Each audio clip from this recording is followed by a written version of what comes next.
प्रिय दर्शकों, नमस्कार। एक बार फिर से उपस्थित हूं आप सबके सामने।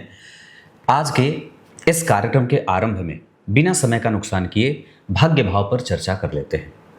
ये आप जानते हैं कि ये कुंडली विश्लेषण का कार्यक्रम है और अपनी कुंडली भी अपने साथ अगर रख करके इस कार्यक्रम को पूरा देखेंगे तो आपको खुद से ही स्वयं से ही कुंडली समझने में बड़ी सरलता से आपको समझ में आ जाएगा। पर बात यह है कि कई बार हम दूसरों की कुंडली है ऐसा समझ करके, किसी दूसरे की कुंडली है ऐसा समझ करके कार्यक्रम को स्किप कर देते हैं। पर मुझे लगता है कि मैं अपनी पूरी एनर्जी इस कार्यक्रम में ही डालता हूं। मेरा जो दूसरा चैनल है नकुल पाराशर ज्योतिष लक्ष्य का, वहां पे ज्योतिष के छोटे छोटे 15 मिनट का कार्यक्रम बनाता हूं, जबकि यहां 45 मिनट तक के कार्यक्रम बना देता हूं। आइए विस्तार से बात करते हैं जन्म कुंडली का भाग्य भाव। अगर आप जन्म कुंडली के भाग्य भाव को समझना चाहते हैं तो उसके पीछे दो सिद्धांत हैं। या तो जन्म कुंडली के भाग्य भाव से गुरु या सूर्य का संबंध बने, या तो फिर खाली हो। अगर ये दो बातें लग्न कुंडली के भाग्य भाव से बन रही हैं तो कुंडली निश्चित रूप से भाग्यशाली हो जाती है। हमारा भाग्य क्या है? हमारा भाग्य जो भाग्यशाली है वही धार्मिक भी है। धर्महीन व्यक्ति भाग्यशाली भी नहीं होता, वो सिर्फ मेहनत का खाता है। और मैं तो ये बात भी कहता हूं कि वही मेहनती है जो भाग्यशाली है। जो भाग्य में जिसके जो भाग्यशाली होता है वही मेहनत भी परमात्मा उसे करना सिखाते हैं। दोनों ही बातें हैं, तीनों बातें एक दूसरे के पूरक हैं। इस वजह से भाग्य है तभी आप पराक्रमी भी हैं, और भाग्य है तभी आप भाग्यशाली भी हैं, तभी आप धार्मिक भी हैं। क्योंकि धर्म उसी के पास जाता है। भाग्यशाली व्यक्ति को ही भगवान की भक्ति प्राप्त होती है, भाग्यहीन को भक्ति भी प्राप्त नहीं होती है। तो यही जन्म कुंडली का जो नवम भाव होता है, यहां से भाग्य और धर्म दोनों का विचार किया जाता है। आप जब विचार करेंगे तो जन्म कुंडली का नवा भाव जन्म कुंडली के 11वें भाव का लाभ है। लाभ का ये लाभ है, तो लाभ का जो स्क्वायर हो जाता है, लाभ का जो डबल ट्रिपल है वो भाग्य है। आपने जितना जीवन में प्राप्त किया वो जन्म कुंडली के लाभ भाव से प्रकट होता है। और वो लाभ आपको क्यों मिल रहा है? क्योंकि आपकी कुंडली का भाग्य बल बलवान है। अगर आपकी कुंडली का भाग्य कमजोर होगा तो आपको लाभ भी नहीं मिलेगा। क्यों? क्योंकि किसी भी भाव का 11वां उसका प्राप्त होना दिखाता है। तो 11वां भाव जो प्राप्त होना है वो कैसे प्राप्त होगा? 11वें भाव को बल कहां से प्राप्त होगा? तो वो आपकी कुंडली के लाभ बल से प्राप्त होगा, लाभ भाव से प्राप्त होगा। तो किसी भी जातक की कुंडली में अगर लाभ भाव कमजोर है और भाग्य भाव बलवान है तो निश्चित रूप से वो अपने जीवन में समस्त प्रकार के लाभों को प्राप्त करने वाला होगा, वो समाज को देने वाला होगा, समाज को उससे फायदा होगा।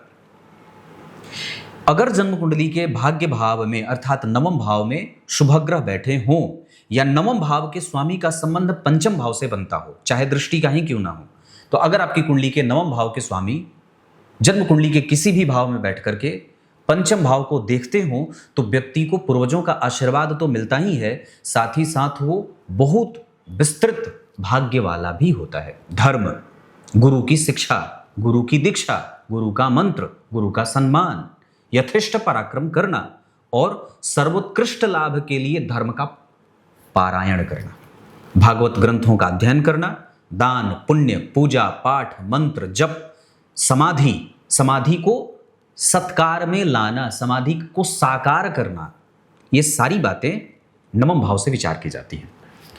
अगर जन्म कुंडली का नवम भाव बिल्कुल खाली है तो ये भी इसे कमजोर नहीं कहा जाता। जन्म कुंडली के नवम भाव के खाली होने से कुछ आचार्यगण ये भी कहते हैं कि अगर बहुत अच्छी बात है कि आपकी कुंडली का नवम भाव खाली है, अगर खाली नहीं है तो वहां अगर जो बैठा है या तो गुरु हो या तो सूर्य हो या तो फिर उस भाव का स्वतः स्वामी बैठा हो।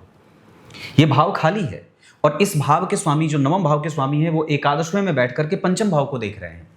धर्म के कारक अगर आपकी कुंडली के लग्न को या लग्नेश को देखते हो तो बहुत अच्छी बात है। लग्न के अधिपति मंगल के ऊपर धर्म के कारक गुरु की दृष्टि है। इस वजह से व्यक्ति निश्चित रूप से धन के मामले में भाग्यशाली होगा। अब एक बात जरूर है कि उसके दिमाग में जो बातें बनती हैं वो हमेशा के लिए नहीं बनती हैं, वो बदल रही हैं और बार बार बदल रही हैं। धन कमाने में व्यक्ति को थोड़ी मेहनत इसलिए भी करनी पड़ती है क्योंकि भाग्य का कारक, अब इस पे बात करते हैं कि अगर आपकी कुंडली के भाग्य का कारक ग्रह जो गुरु होते हैं अगर वो अष्टम भाव में बैठ रहे हैं तो निश्चित रूप से भाग्य के कमजोर होने के एक प्रमाण दे देते हैं कि भाग्य का जो भाग्य का बल है वो कमजोर है। हमें उसको ठीक करने के लिए यज्ञोपवीत संस्कार, गुरु दीक्षा, पौरोहित्य, अपने जीवन में निश्चित रूप से पुरोहित को बनाइए, पुरोहित बनाइए, पुरोहित को दान करिए, अपने घर पे हमेशा उनका आना जाना रखिए, दान पुण्य पूजा पाठ जब कभी भी करना हो उनसे सलाह मशविरा करिए। और निश्चित रूप से आपके जीवन के आचार्य होते हैं, जैसे वशिष्ठ मुनि भगवान राम के, या सूर्य जो परंपरा थी विवस्वान मनु, वैवस्वत मनु, उनकी परंपरा में, उनके कुल में जो जितने भी राजा हुए सबके आचार्य, सबके कुल पुरोहित वशिष्ठ मुनि ही हुए थे। वैसे ही अगर आप आगे बढ़ना चाहते हैं, अपने जीवन को दिशा देना चाहते हैं, तो अपने जीवन में निश्चित रूप से गुरु और पुरोहित दोनों को आवश्यक रूप से रखना होगा। और ये बात मैं सिर्फ इस कुंडली के लिए नहीं कह रहा, ये कुंडली के अतिरिक्त मैं सभी लोगों के लिए ये बात कह रहा हूं।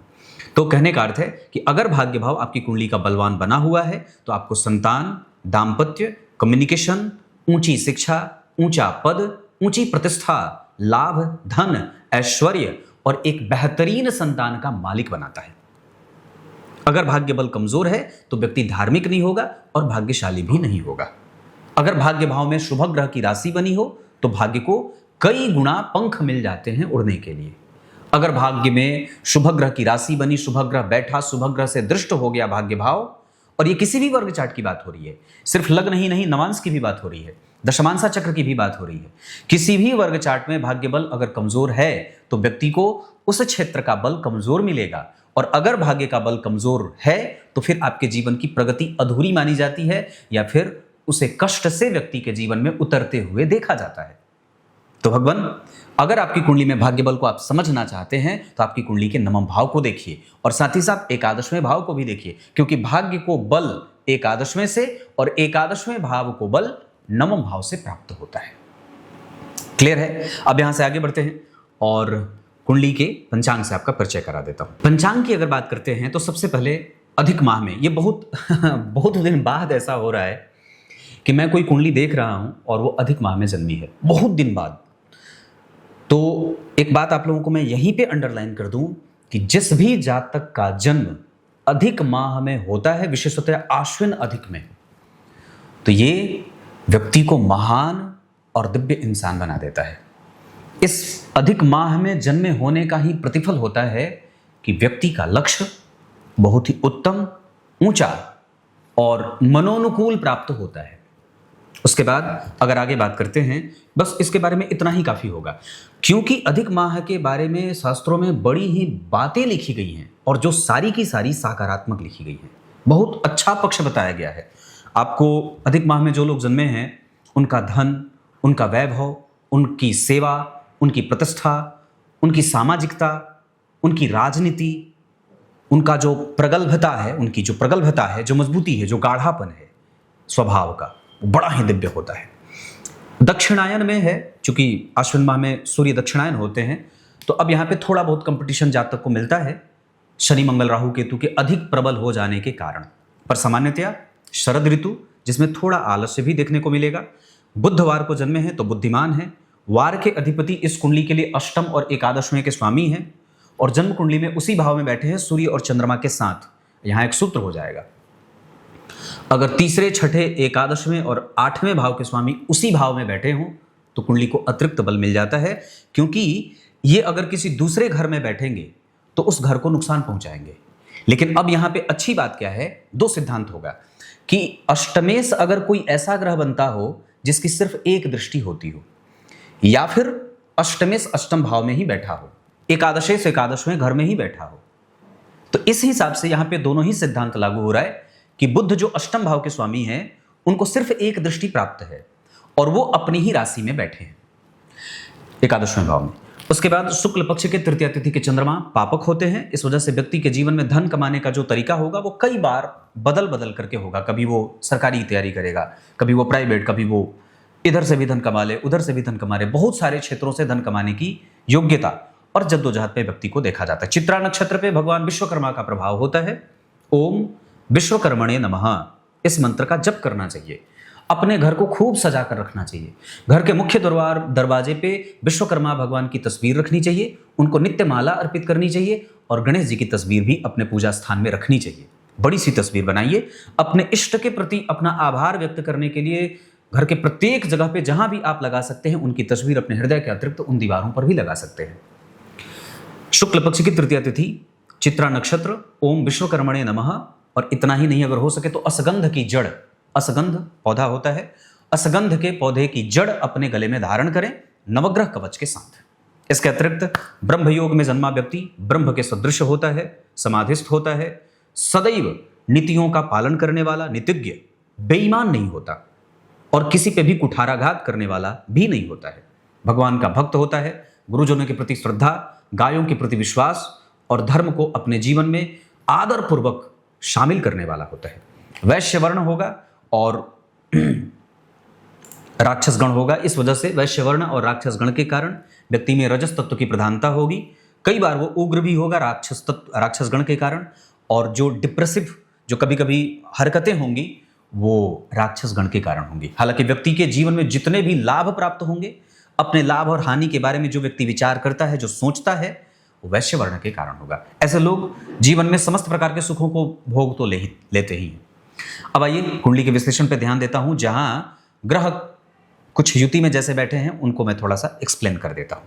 आइए शुरू करते हैं। सबसे पहले बात करते हैं कुंडली के ग्रहों के बारे में। सूर्य, चंद्रमा और बुध एकादशवें भाव में बैठे हैं। अब विचार करिए, भगवान पाराशर लिखते हैं कि द्विस्वाभाविक राशि में बनने वाली युति ज्यादा काम करती है और हाईली प्रोडक्टिव भी होती है। तो बुध एक तो अच्छे हो गए क्योंकि अपने भाव में बैठे हैं, चंद्रमा एकादशवें भाव में, और सूर्य, यहाँ पे एक सिद्धांत है जो मैंने अपने मूल चैनल पे बताया भी था, जिसमें बात कही थी कि सूर्य और चंद्रमा दशम और एकादशवें भाव में। ऐसे आचार्य वैद्यनाथ का यह सिद्धांत है कि सूर्य और चंद्रमा कहीं भी बैठेंगे तो वो दोषयुक्त हो जाते हैं, या चंद्रमा दोषयुक्त हो जाते हैं, उनको दोष लग जाता है या प्रतिफल में कमजोर हो जाते हैं। लेकिन दो भाव, दशम और एकादशवें भाव में अगर सूर्य और चंद्रमा बैठे हो तो व्यक्ति की राजनीति चमकने वाली हो जाती है। इनका प्रश्न भी यही है कि मैं राजनीति में सफल हो सकता हूं क्या? तो अगर कभी राजनीति में दिमाग जाने को कह रहा है या राजनीति की तरफ अगर कभी भविष्य तलाश रहे हैं, तो निश्चित रूप से आपकी कुंडली में इसी सूर्य और चंद्रमा का यह प्रभाव है और इसी के परिणाम स्वरूप आपका मन राजनीति की तरफ झुक रहा है। और निश्चित रूप से ये दोनों ग्रह आपको राजनीति में सफलता के पैमाने भी सिद्ध कर रहे हैं। इसका अर्थ होगा कि कुंडली के एकादशवें भाव में सूर्य और चंद्रमा को अमावस्या दोष लोप हो जाए, भंग हो जाए और व्यक्ति की राजनीति ऊंचे स्तर की हो जाती है। वाणी अच्छी, समस्या को समझने की शक्ति अच्छी है और समाज का जो मास वोट है, जो सबसे छोटे स्तर का जो वोट होता है, जो सबसे निचले तबके के लोग होते हैं, उनको साथ में लेकर के अगर व्यक्ति चलेगा तो निश्चित रूप से समाज में एक प्रतिष्ठित पद और राजनीति में सफलता अर्जित कर सकता है। उसके बाद शुक्र दशम स्थान में बैठे हैं, सप्तम और 12वें भाव के स्वामी होकर के। ये इस कुंडली के मारक ग्रह हैं। राहु और केतु में से केतु की दृष्टि है और जन्म कुंडली के सप्तम भाव में शनि बैठे हैं। तो सप्तमम मारक स्थानम तस्मातु प्रबलम धनम। तो सप्तम भाव के शनि मारक होंगे। राहु और गुरु भी अष्टम भाव में बैठ करके कहीं ना कहीं थोड़े दोषयुक्त जरूर होंगे, क्योंकि मंगल और केतु द्वितीय भाव में, मंगल की दृष्टि जन्म कुंडली के अष्टम भाव पे, राहु, शनि, गुरु, मंगल और सप्तम भाव में शनि का प्रभाव। राहु गुरु अष्टम भाव में बैठ करके थोड़े दोषयुक्त होंगे और यहां शनि प्रबल मारक होंगे, क्योंकि वृश्चिक लग्न की कुंडली के लिए वो तृतीय भाव के स्वामी होकर के सप्तम भाव में बैठ करके। और जरा विचार करिए तो यहां किसी भी शुभ ग्रह का उनके ऊपर कोई असर नहीं है। तो सप्तम स्थान में बैठे होने के कारण शनि इस कुंडली के प्रधान मारक ग्रह बनेंगे। सामान्यतया इस कुंडली के लिए 12वें और सप्तम भाव के स्वामी होकर के दसम स्थान में अकेले बैठे शुक्र कारोबार, भविष्य, सामाजिक प्रतिष्ठा और व्यक्ति के करियर को उहापोह वाली स्थिति में ले जाते हैं या कंफ्यूजन में लेके जाते हैं। व्यक्ति किसी भी पद पे चला जाए उसको अपने कारोबार की चिंता सदैव सताती रहती है। व्यापार और राजनीति यहां पे भी झलक रही है। केंद्र खाली है, इस वजह से कारोबार को लेकर के नियत बुद्धि में चिंता दिखाई दे रही है। मतलब व्यक्ति का कारोबार थोड़ा बहुत चिंताओं से घिरा रहेगा, ये पक्की बात है। लेकिन राजनीति और स्वतंत्र व्यवसाय, ये बुध और चंद्रमा के कारण, गुरु के कारण भी, तो रेंटल प्रॉपर्टी हो जाए, जमीन की खरीद बिक्री हो जाए, बिल्डिंग कंस्ट्रक्शन का सामान हो जाए, कपड़े का हो जाए, विद्यालय हो जाए, पुस्तकालय हो जाए, पब्लिकेशन हो जाए, उसके बाद ड्राई फ्रूट हो जाए, इस तरीके के किसी भी कार्य से व्यक्ति को सफलता मिल सकती है। उसके बाद द्वितीय भाव में मंगल और केतु, हालांकि ये दोनों मित्र होते हैं और लग्नेश का धन भाव में बैठना बहुत अच्छा है, लग्नेश का स्वग्रही होना बहुत अच्छा है, लग्नेश का अष्टम भाव में जाना पर गुरु से दृष्ट होना, चंद्रमा बुध जैसे दो शुभ ग्रह की दृष्टि के पड़ने के कारण व्यक्ति के जीवन में धन है, इसमें जरा भी संदेह नहीं है। और व्यक्ति के पास अच्छी आयु भी है, क्योंकि शनि लग्न को देख रहे हैं तो छरहरे बदन का बनाते हैं, बहुत ज्यादा भारी नहीं होता। हालांकि ये बात कई बार दशाओं पर भी निर्भर करती है। नवांश कुंडली में राहु और केतु का प्रभाव है, इस वजह से व्यक्ति कभी कभी स्थूल भी हो जाएगा, लेकिन ज्यादातर योग जो बन रहे हैं वो व्यक्ति के शारीरिक बनावट को पतला दुबला लंबा वात प्रकृति का व्यक्ति का शरीर होता है। इंटरनल जो चीजें होती हैं वात पित्त और कफ में से वात जनित बीमारियों से व्यक्ति को पीड़ित होते देखा जाता है और पित्त व्यक्ति का परेशान रहता है। गुरु राहु और केतु के प्रभाव में है, मंगल के प्रभाव में है, इस वजह से व्यक्ति को कफ कभी कभी परेशान करेगा, पर मूलतया वात और पित्त व्यक्ति को परेशान करता है। उसके बाद जन्म कुंडली के सप्तम भाव में शनि दिग्बली होते हैं, अति विशिष्ट कारक होते हैं, लग्न पे देख रहे हैं और इस कारण से व्यक्ति के कारोबार में थोड़े बहुत विलंब के योग बनेंगे। दूसरी बात है, अगर बात करते हैं तो दशमांशा चक्र में नीच के शुक्र विराजमान हैं दशमेश होकर के, ये चिंताएं देते हैं। और यहाँ पे शुक्रदेव जो बैठे हैं वो नीचाभिलाषी हैं, मतलब शुक्र की स्थिति कमजोर है, हालांकि होनी भी चाहिए क्योंकि वृश्चिक लग्न की कुंडली के लिए मारक ग्रह होते हैं। दसम स्थान पे केतु का प्रभाव व्यक्ति के कारोबार को चिंतित करता है। दसम स्थान में अकेले शुक्र का प्रभाव व्यक्ति के कारोबार से चिंताएं देता है। यही स्थिति दशमांशा चक्र के भी दसम भाव के स्वामी की नवम भाव में जाने से हो रही है, क्योंकि वहां पे व्यक्ति जो है वो थोड़े बहुत उधेड़ बुन में देखने को मिल रहा है, वहां पे भाग्य के प्रभावों में कमजोरी देखने को मिल रही है। देवी मैया की नित्य पूजा करनी चाहिए, ब्रह्मचर्य का पालन करना चाहिए, पत्नी का सर्वस्व सुख आपके कारोबार में मिले, इस वजह से आरंभ से ही उनको ट्रेनिंग ऐसी देनी चाहिए कि आपके कारोबार में वो सहयोगी साबित हो सके, आपके कारोबार में उनकी भी दिलचस्पी बढ़े, ऐसा भाव रखना ही होगा। क्लियर है? दशमांशा चक्र के पहले अष्टम भाव में नौमांश चक्र में शनि मंगल, ये ससुराल वालों के साथ कभी कभी मतभेद भी लेके जाते हैं। यहाँ पे बुध और चंद्रमा के कारण सास ससुर का सुख बढ़िया रहेगा, गुरु के प्रभाव के कारण सांसारिक सुख बहुत अच्छा है, दाम्पत्य का सुख यहाँ पे बहुत अच्छा होगा। शुक्र यहाँ पे जो बैठे हैं वो विवाह में स्थिरता देने का काम कर रहे हैं और विवाह को बचाने की कोशिश कर रहे हैं। जहाँ विवाह टूटता हुआ बिल्कुल भी नजर नहीं आ रहा है, विवाह किसी का भी टूट सकता है अगर कुंडली मिलाकर विवाह न किया जाए तो। अब तो आजकल कुंडली बहुत कम, मतलब मिली हुई कुंडलियां भी कई बार विवाह तोड़ देती हैं। ना मिली हुई तो बात ही अलग है प्रेम विवाह में, पर मिली हुई कुंडली भी कई बार विवाह टूट जाती है। वो टूटने का प्रधान कारण होता है व्यक्ति की कुंडली में चलने वाली दशा। कुंडली मिली लेकिन कमजोर दशा चली तो विवाह मिली मिलाई कुंडली को बिना मिलाए वाला बना देते हैं। इस वजह से हमें अगर कभी भी कुंडली मिली हो, अच्छी मिली हो, तो उस कुंडली में मिले होने के कारण अगर दशा के वसात अगर दाम्पत्य कमजोर भी हो रहा हो तो हमें उस दशा के बीतने का इंतजार करना चाहिए। मैं कल ही किसी से बात कर रहा था, 24 अंक से कुंडली मिली थी, बहुत अच्छी कुंडली थी, दोनों सेटल भी थे, बहुत अच्छा था, दाम्पत्य पूरा अच्छा था, एक संतान भी है, पर फिर भी पति जो है वो शनि की दशा चल रही है, इस वजह से थोड़ा अकेलेपन में है, या कई बार मंगल में शुक्र का प्रभाव है। तो कई बार उन्होंने कहा कि पंडित जी हम तो विवाह को मन करता है कि तोड़ दें। मैंने कहा नहीं, विवाह में दशाओं के बीतने का इंतजार करिए।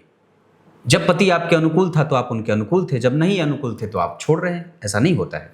इस वजह से विवाह को चलाने की पूरी कोशिश करनी चाहिए, हद तक जाकर के टेबल पे बैठ करके इकट्ठा होकर के उसे चलाने की कोशिश करनी चाहिए, और विवाह में किसी भी तरीके से व्याभिचारता का दोष नहीं लगने देना चाहिए, है ना। इतनी सारी चीजें तो कुंडली कुल मिलाकर के करियर के हिसाब से थोड़ी कमजोर दिखाई दे रही है, लेकिन दाम्पत्य में बहुत अच्छी स्थिति है। बुध चंद्रमा गुरु का 3 शुभ ग्रह का बैठना, लग्न में तटस्थ होकर के राहु का बैठना, द्वितीय भाव में भाग्येश का बैठना, ये बहुत उत्तम संबंधों को परिभाषित कर रहे हैं। क्लियर है? ग्रहों के अंशों से आपका परिचय करा देता हूं। अब यहां से आगे बढ़ते हैं और कुंडली को अंशों से समझते हैं। तो लग्न का मान 19 अंश का है, जिसे प्रबुद्ध मान कहा जाता है। इसका अर्थ होगा कि व्यक्ति के पास एक मजबूत और अच्छी मानसिकता है, स्वास्थ्य, आयु, दिनचर्या, व्यवहार, निर्णय लेने की क्षमता और बहुत मजबूत इम्यूनिटी। स्वास्थ्य तो वैसे ही इस कुंडली में मैंने पूर्व में बता रखा है, वात और पित्त कमजोर हो सकते हैं। कफ तो इस कुंडली में सामान्यतया नहीं है, पर कफ से ज्यादा पित्त की प्रबलता, पित्त के घटने बढ़ने का योग है। सूर्य जन्म कुंडली में दशम भाव के स्वामी हैं। वृश्चिक लग्न की कुंडली कई बार बहुत अच्छी हो जाती है, और विशेषतया इस मामले में क्योंकि वहां सूर्य भी केंद्र के स्वामी होते हैं, चंद्रमा भी त्रिकोण के स्वामी होते हैं, गुरु भी त्रिकोण के स्वामी हो जाते हैं, और लग्नेश स्वतः जन्म कुंडली का मंगल हो जाता है। तो सूर्य, चंद्रमा, मंगल और गुरु, ये जितने भी ग्रह हैं उसमें से मंगल तमस तत्व के, सूर्य सात्विक तत्व के, गुरु सात्विक प्रवृत्ति के, चंद्रमा भी सात्विक प्रवृत्ति के, ऐसे प्रभावों में आ जाते हैं। राजसिक प्रभावों का भी मेल हो जाता है। पर सामान्यतः यहाँ पे सूर्य का एकादशवें भाव में बैठना, अमावस्या दोष से मुक्त हो गए, बुध उस भाव के स्वामी होकर के दृश्य क्षेत्र में तीनों ही ग्रह बलवान होकर के कुंडली को नई दिशा और नई सोच का बनाते हैं। उत्तरा फाल्गुनी नक्षत्र में बैठे हैं, अपने नक्षत्र में नहीं बैठे होते तो दिक्कत होती। और इतना ही नहीं, ये सूर्य उत्तरा फाल्गुनी नक्षत्र में बैठ करके नवांश चक्र में मकर राशि में बैठे हैं। इस भाव के ठीक 3 घर आगे गुरु, मंगल और शनि जैसे प्रभावों से युक्त होने के कारण सूर्य की दशा में शनि और मंगल जब कभी भी एक्टिव होंगे तो व्यक्ति के यश, मान, पद प्रतिष्ठा में थोड़ी बहुत डिग्रेडेशन देंगे, कमजोरी देंगे। बाकी वैसे स्वास्थ्य में कभी कभी पेट और धन की चिंता भी सूर्य की दशा में सताएगी, लेकिन संपूर्णतया सूर्य की दशा जातक के पक्ष में काम करेगी, यश, मान, पद प्रतिष्ठा आदि के मामले में, और समस्त इच्छाओं की पूर्ति करने वाली दशा होगी। चंद्रमा भाग्य भाव के स्वामी होकर के एकादशवें में बैठ करके पंचम को देख करके पूर्वजों का आशीर्वाद दे रहे हैं। चित्रा नक्षत्र में बैठे हैं, मंगल इस कुंडली के लग्नेश हैं और धन भाव में मंगल का प्रभाव कभी कभी कमजोर हो जाता है, लेकिन फिर भी गुरु मंगल का शिक्षकीय व्यक्ति अपनी उक्ति से, समझ से विषम परिस्थितियों को भी अपने पक्ष में कर लेने में सफल होता है। तो चंद्रमा का प्रभाव जन्म कुंडली में ठीक बैठेगा। लग्न कुंडली में कन्या राशि में है, नवांश कुंडली में भी कन्या राशि में ही जा रहे हैं, दशमांशा चक्र में कुंभ राशि में जा रहे हैं सप्तमेश होकर के। चंद्रमा की दशा में या चंद्रमा की दशा से पहले अगर व्यक्ति चाहे तो अपना स्वतंत्र कारोबार, स्वतंत्र रोजगार भी स्थापित कर सकता है। वर्गोत्तम होने के कारण चंद्रमा की दशा जातक के पक्ष में काम करेगी, जिसमें उसके लाभ के योग बनेंगे। मंगल जन्म कुंडली में जिस स्थिति में बैठे हैं वहां मूल नक्षत्र में केतु के साथ बैठे हैं। मंगल और केतु लगभग मित्र होते हैं और इन दोनों का जन्म कुंडली के धन भाव में बैठना सामान्यतया द्वितीय भाव के स्वामी का अष्टम भाव में जाना कई बार दारिद्र दोष पैदा करता है। लग्नेश का केतु के साथ धन भाव में बैठना भी कई बार अनुभवों के साथ धन की प्राप्ति कराते हुए नजर आते हैं। मतलब मंगल और केतु जो हैं वो व्यक्ति को एक्सपीरियंस ज्यादा देंगे, धन थोड़ा कम देंगे। नवांश चक्र के आधार पर मंगल नीच राशि में जा रहे हैं, जिनका नीच भंग चंद्रमा कर रहे हैं, तो मंगल की डिपेंडेंसी कहीं ना कहीं किसी दूसरे ग्रह पे हो रही है। तो लग्नेश अगर किसी दूसरे ग्रह के ऊपर आश्रित होते हों तो कुंडली को थोड़े देर से सफल करते हैं या व्यक्ति के जीवन में विषम परिस्थितियों का निर्माण भी कराते हैं। अगर आप पेशेंस रख रहे हैं तो परिणाम आपको मिलेगा, चिंतित होने की कोई आवश्यकता नहीं है, बस अधीर मत होइएगा। बुधदेव जन्म कुंडली में चित्रा नक्षत्र में बैठे हैं, आत्मकारक होंगे। इस कुंडली का अष्टमेश आत्मकारक है।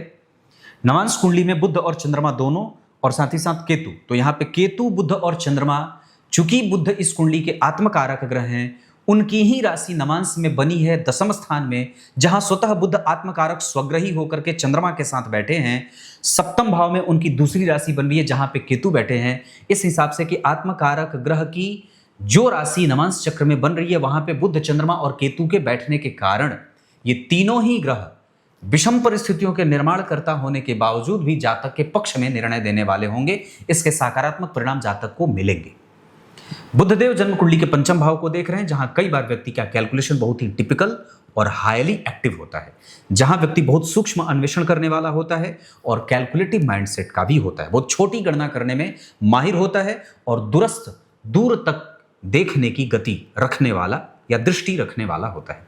देवगुरु बृहस्पति जन्म कुंडली में 18 अंश पे बैठे हैं, आर्द्रा नक्षत्र में राहु के साथ बैठे हैं। इस वजह से कभी कभी सकारात्मक प्रभाव, गुरु को भी ज्ञान दे देने वाला या कभी भी अपने आप को कमजोर ना समझने वाला, कम ना आंकने वाला, आत्मविश्वास बिल्कुल टॉप पे है, कैलकुलेशन बहुत टॉप पे है, पूजा पाठ मंत्र जप भगवान को सजाना बहुत टॉप क्लास की सारी चीजें।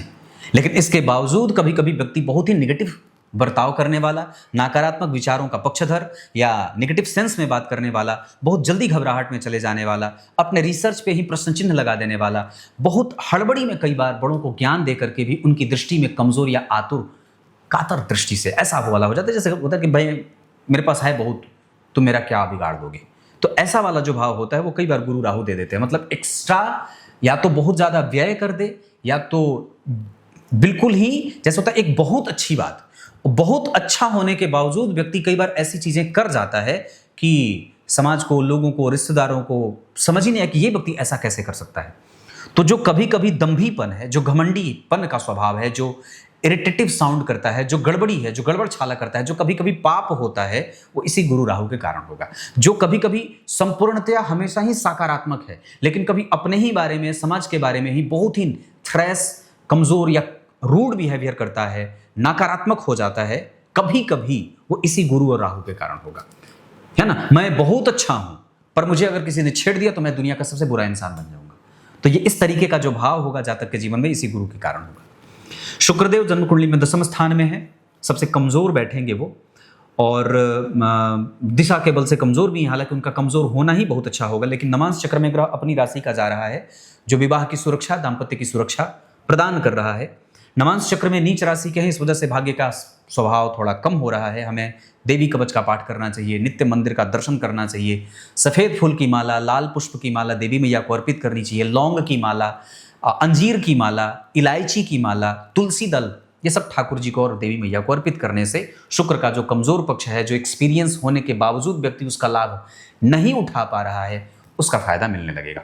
बाकी शनिदेव आपकी कुंडली में शुक्र मघा नक्षत्र में बैठ करके एक्सपीरियंस वाला इंसान बनाते हैं और करियर को थोड़ा बहुत डेविएट भी करते हैं, विलंब से शुरू करते हैं, देर से पिकअप पकड़ता है व्यक्ति। बाकी शनिदेव जन्म कुंडली में 7वें स्थान में बैठे हैं रोहिणी नक्षत्र में, और चंद्रमा से नवम पंचम के संबंध में है। यहाँ पे कई बार पेट का रोग होते देखा जाता है। हालांकि यहाँ पे एक बात जरूर कहूंगा कि शनि अपनी दशाकाल में व्यक्ति को सकारात्मक रवैया जरूर रखेंगे, और व्यक्ति ऑप्टिमिस्टिक विचारों के साथ मेहनत करने पे विश्वास करता है और थोड़ी शिथिल मानसिकता का होता है, विलंब से उसके काम बनते हैं। क्योंकि शनि लग्न पे जब देखते हैं या लग्नेश के ऊपर गुरु जैसे ग्रह की दृष्टि है, तो व्यक्ति का काम देर से बनता है, वो देर से लक्ष्य की प्राप्ति करता है, पर अंततोगत्वा प्राप्त जरूर कर लेता है। तो शनि यहाँ पे 21 अंश पे बैठे हैं, अति विशिष्ट कारक हैं, अकेले बैठे हैं, उनके ऊपर किसी ग्रह की दृष्टि नहीं है। आचार्य वैद्यनाथ का सिद्धांत क्या कहता है कि जन्म कुंडली के 7वें भाव में अगर शनि बैठे हों, उन पर किसी भी ग्रह की दृष्टि ना हो, तो वो बिल्कुल ही नेग्लेजिबल, नल एंड वॉइड हो जाते हैं, कमजोर हो जाते हैं, डिप्रेसिव हो जाते हैं। तो यहाँ पे जितना भी शनि की दशा का परिणाम रहेगा, वो लगभग कमजोर या ना के बराबर या बहुत कम सा मिलेगा। मतलब आचार्य वैद्यनाथ का ये सिद्धांत अगर लागू करते हैं तो शनि के ऊपर किसी भी ग्रह की दृष्टि नहीं है, यहां कोई भी ग्रह उन्हें नहीं देख रहा है, 7वें भाव में अकेले होते हैं तो कमजोर हो जाते हैं। तो यहां पे इस लग्न की कुंडली के लिए अगर वो कमजोर हैं तो जातक के लिए कई बार अच्छा भी होगा, और कई बार उनकी दशा में व्यक्ति को समझ में भी नहीं आएगा कि वो क्या कर रहा है। तो कई बार वो एकाकीपन में जाएगा, अलग हो जाएगा, इलोप करेगा, समाज से दूर हो जाएगा, निगेटिव सेंस में बातें करेगा, नकारात्मक हो जाएगा। तो इस तरीके का परिणाम शनि की दशा में देखने को मिलेगा। शनि बैठे हैं 21 अंश पे, तो यहाँ ये मजबूत ही हैं अंशों के बल के आधार पर, और उनके केंद्र में शुक्र बैठे हैं, तो जो कई बार व्यक्ति को सांसारिक सुख दे देते हैं। इसमें कोई भी दो राय नहीं है कि व्यक्ति अपने सुखों की प्राप्ति के लिए किसी का भी मान मर्दन नहीं करेगा, किसी को भी नुकसान नहीं पहुंचाएगा, न्याय करेगा, तभी उसका मन उसके साथ शांत रहेगा। किसी के साथ भी व्यक्ति दो टुक भी अगर गलती से गलत पेश आ जाए तो व्यक्ति को नींद नहीं आएगी, और वो जब तक उससे क्षमा प्रार्थना न कर ले, क्षमा याचना न कर ले, तब तक उस व्यक्ति को चैन नहीं मिलता है। तो ये ऐसी स्थिति जो व्यक्ति के जीवन में है, वो गुरु और शनि के कारण है। क्लियर है? क्योंकि लग्नेश पर गुरु की दृष्टि, चतुर्थ स्थान पे शनि का प्रभाव, लग्न पे शनि का प्रभाव, कुछ ऐसा ही प्रभाव जातक के जीवन में परिणाम देते हुए नजर आ रहे हैं। अब आइए कुंडली के अष्टक वर्ग पे आपका परिचय करा देता हूं। व्यक्तित्व तो बहुत अच्छा है, वाणी को और भी ज्यादा शांत और गंभीर करने की आवश्यकता है। जल्दबाजी में निर्णय पाने की कोशिश मत करिए, काम बिगड़ जाएगा। मेहनत आप ठीक कर रहे हैं, इसको बराबर रखिए, पर ध्येय सही रखिए। सुख इस कुंडली में 100% बहुत अच्छा है। भवन भूमि वाहन का सुख शनि देते हुए नजर आ रहे हैं। शुक्र भी लगभग आपके पक्ष में है। सूर्य चंद्रमा और बुध भी आपके निर्णय आपके लिए ही सुनाने वाले ग्रह बन रहे हैं। विवेकवान बनिए और प्रेम देना सीखिए।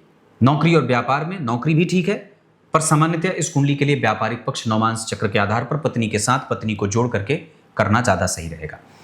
उसके बाद इस कुंडली में कंसंट्रेशन बिल्कुल ठीक है, उसको ठीक करने की आवश्यकता नहीं है, वो ठीक है। बस निगेटिव मत होइएगा, अपने आप को बिगाड़िएगा मत। विषम परिस्थितियों का निर्माण अगर जीवन में हो भी रहा है तो उसको स्वीकार करिए भगवान का प्रसाद समझ करके।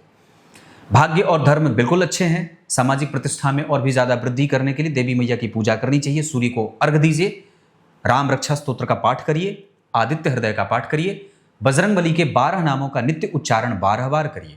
उसके बाद ये कुंडली अपने लक्ष्यों को प्राप्त करने में सफल होगी सूर्य चंद्रमा और बुध के कारण। और ऋण में चले जाएंगे तो नुकसान होगा। किसी को भी धन दीजिए मत, नहीं तो वो धन देना आपको बहुत बुरा एक्सपीरियंस दे सकता है।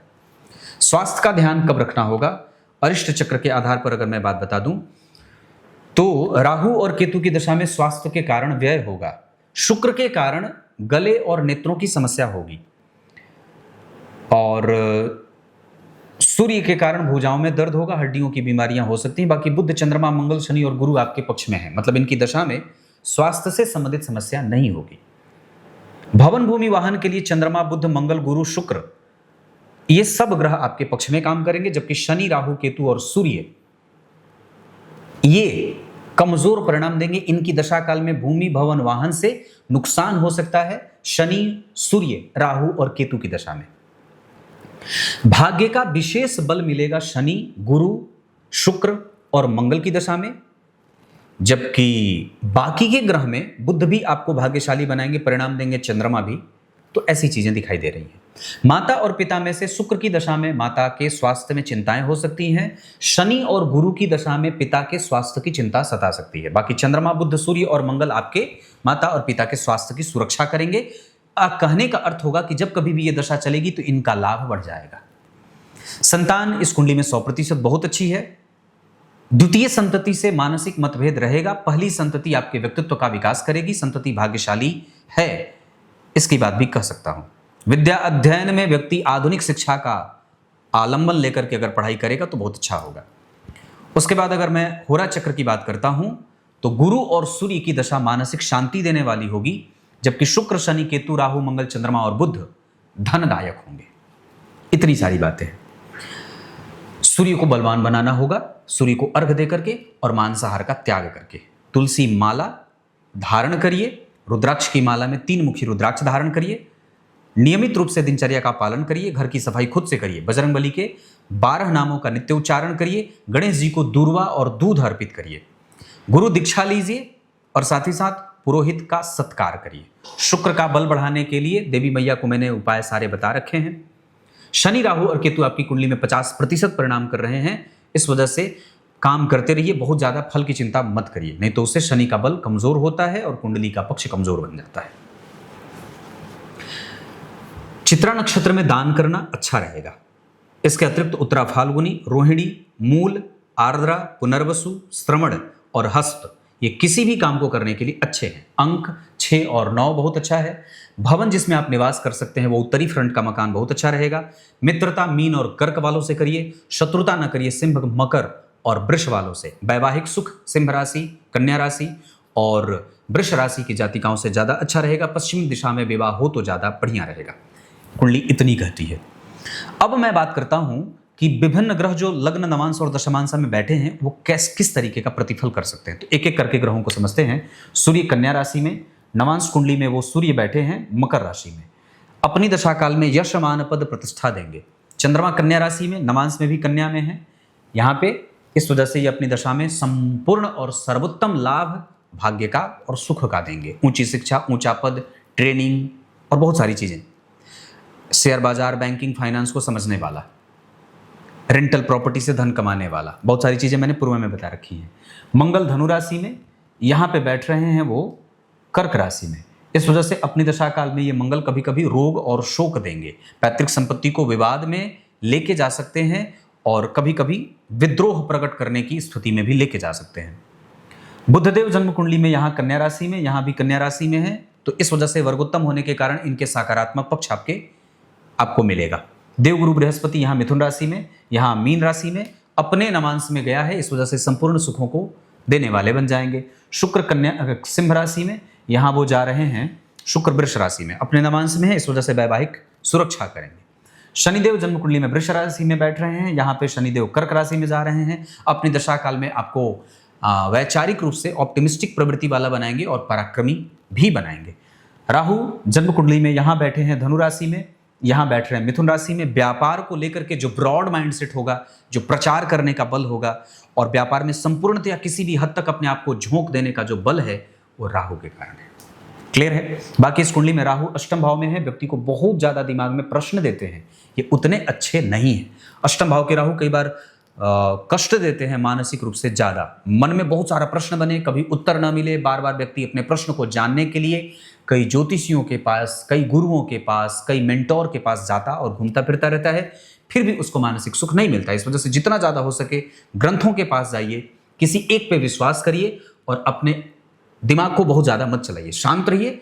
कुछ चीजें नहीं, बहुत सारी चीजें, लगभग सारी चीजें परमात्मा को छोड़ दीजिए। इष्ट के प्रति आपका ध्यान निरंतर बना रहे, निरंतर उनके प्रति समर्पण का भाव, निरंतर जबरदस्ती ही सही पर उनके प्रति आपका संबंध, और बहुत ज्यादा प्रश्नों में अपने आप को घिरा हुआ महसूस करने पे नुकसान हो जाएगा। मतलब इष्ट पे विश्वास करना इस कुंडली के लिए बहुत अच्छा है। देवी मैया की पूजा इस कुंडली के लिए बहुत अच्छी है। जिस घर में आप रहते हैं उस घर को सजाइए, संवारिए, पेंट पोचारा खुद से करिए और घर की सफाई खुद से करिए।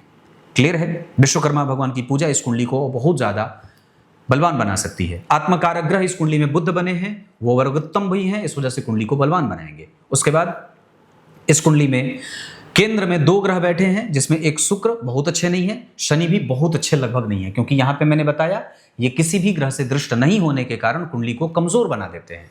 यहां दिशा के बल से कमजोर होने के कारण व्यक्ति के जीवन में एक्सपीरियंस ज्यादा और धन थोड़ा कम मिलता है। सूर्य और चंद्रमा एकादशवें भाव में है, किसी पे भी जल्दी विश्वास मत करिएगा, लेकिन राजनीति से जुड़ करके अवश्य ही काम आपको मिल सकता है, उसको बनाकर रखिएगा। जीवन पर्यंत अगर इस कुंडली में कोई रत्न बनेगा तो वो देवगुरु बृहस्पति और सूर्य का रत्न माणिक्य, ये दोनों ही काम करेंगे। दिन आपके लिए गुरुवार और रविवार के साथ साथ सोमवार का बहुत अच्छा रहेगा। रंग गेरुआ, पीला, नारंगी और लाल बहुत उत्तम रहेगा। क्लियर है? दान अगर इस कुंडली में करना हो तो सोना, चांदी, आभूषण, तांबा, पीतल ये कर सकते हैं, और कभी कभी अगर बन पड़े तो मीठे जल, पीपल का पौधा, और चंद्रमा चूंकि आपकी कुंडली में चित्रा नक्षत्र में बैठे तो सहतूत आदि के पौधे भी लगाए जा सकते हैं। क्लियर है? कुछ इसी तरीके से आज के इस कार्यक्रम का समापन करते हैं। तब तक के लिए इजाजत दीजिए, कल एक बार फिर से उपस्थित होंगे किसी अलग और नई तरह की कुंडली के साथ। तब तक के लिए बहुत बहुत नमस्कार।